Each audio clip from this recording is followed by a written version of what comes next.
शेतकरी मित्रांनो नमस्कार. कृषी मित्र महेश या युट्यूब चॅनल मध्ये मित्रांनो आपलं स्वागत आहे. मित्रांनो, आपण आजच्या व्हिडिओमध्ये बघणार आहोत. आता कापसाच्या लागवडीचा पिरियड जवळ आलेला आहे आणि त्यामुळे आपण कापसाची लागवड कोणचं बियाणं निवडू शकतो जेणेकरून मित्रांनो आपल्याला उत्पन्नामध्ये जास्तीत जास्त वाढ होईल. कमीत कमी 10 ते 12 क्विंटल प्रति एकरी आपल्याला ॲव्हरेज मिळेल. ह्यामुळे आपल्याला बियाण्याची निवड करणं खूप गरजेचं असतं मित्रांनो.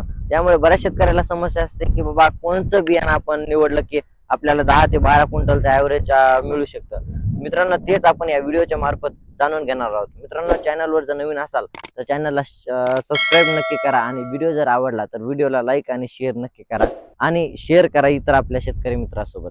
मित्रांनो, आपल्याला पहिल्यांदा बियाण्याची निवड करत असताना आपल्याला टपुऱ्या बॉन्डाची साईज असलेलं बियाणं निवडण्याची खूप गरज असते. टपुऱ्या बॉन्डाने मित्रांनो कसं असतं, आपलं दुसरं बियाणं आपलं छोटं बियाणं असेल, बॉन्ड छोटा असेल तर आपल्याला इकडलं मोठ्या बॉन्डाचं एक जरी बॉन्ड असेल तरी त्याचे इक्वल्स हे होते. त्यामुळे वजन जास्त भरलं तर निश्चितच आपलं उत्पन्न देखील चांगलं झालेलं आपल्याला पाहायला मिळेल.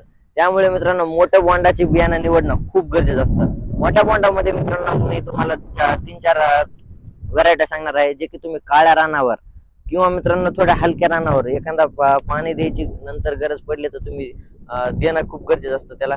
अशा मी व्हरायटी तुम्हाला 4-5 सांगणार आहे. ते तुम्ही त्यापैकी तुम्ही कोणचीही एक निवडू शकता आणि त्यामधून मित्रांनो तुम्ही कोणची गेल्या वर्षी केली होती ते पण तुम्ही कमेंट मध्ये नक्की सांगा आणि त्यामधून तुम्ही किती एकरी किती क्विंटलचं ॲव्हरेज केलं आणि ती लागवडीची साईज कशी होती, तुम्ही लागवड कशी केली, किती अंतरावर केली हे पण तुम्ही कमेंट मध्ये सांगायला विसरू नका. मित्रांनो, आपल्याला मोठ्या बॉन्डामध्ये एक पहिली व्हरायटी मी सांगतो, जी म्हणजे मित्रांनो आपल्या राशी सीड्सची 659 659 हे वाण आपल्याला तुम्ही घेऊ शकता. मित्रांनो, याचं देखील एकदम अतिशय मोठं बॉन्ड आहे.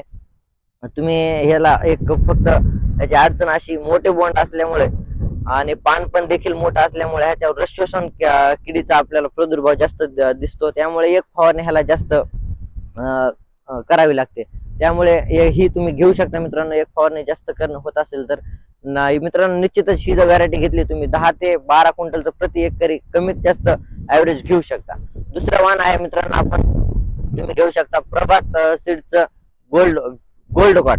तुम्ही हे देखील घेऊ शकता. मित्रांनो, याचं देखील मोठं बॉन्ड आहे आणि काळ्या रानावर तुम्ही ही देखील व्हरायटी करू शकता. तिसरा वाण म्हणजे मित्रांनो श्रीकर सीड्सचं जय हो.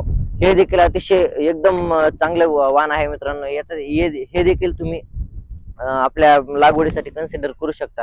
याचा देखील रिझल्ट खूप गेल्या वर्षी 2-3 वर्ष आधी खूप छान रिझल्ट आलेला आहे. त्यामध्ये मित्रांनो चौथं वाण जर विचार केला तर तुम्ही NSL या कंपनीची नवनीत देखील तुम्ही विचार करू शकता. ही देखील बऱ्याच एकदम जुनी वाण आहे, त्यामुळे एकदम विश्वास वाण आहे. कमी जास्त 10-12 क्विंटलचं ॲव्हरेज कमी जास्त निघत आहे. तुम्ही चांगलं जर हे केलं, चांगले प्रयत्न केले तर निश्चितच तुम्हाला चांगलं उत्पन्न देखील मिळेल. त्याचबरोबर मित्रांनो 5वं वाण आहे मित्रांनो कावेरी या कंपनीचं 36 नंबर. अगदी 2024-25च्या आसपास नवीन आलं मी मित्रांनो हे बियाणं. तर तुम्ही याचा देखील आपल्याला रिझल्ट पाहायला मिळालेला आहे. इतका भारी रिझल्ट आहे मित्रांनो. कमी जास्त 10-15चा ॲव्हरेज एकरी प्रति एकरी तुम्हाला ह्याच्यातून 36 नंबर मधून आपल्याला मिळू शकतो. हे देखील तुम्ही मित्रांनो यापैकी कोणतंही एक बियाणं घेऊ शकता. काळ्या रानावर आणि एखादं पाणी नंतरच्या पिरियड मध्ये एखादं पाणी देणं खूप गरजेचं आहे.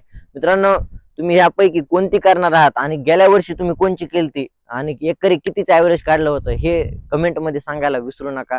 तोपर्यंत धन्यवाद.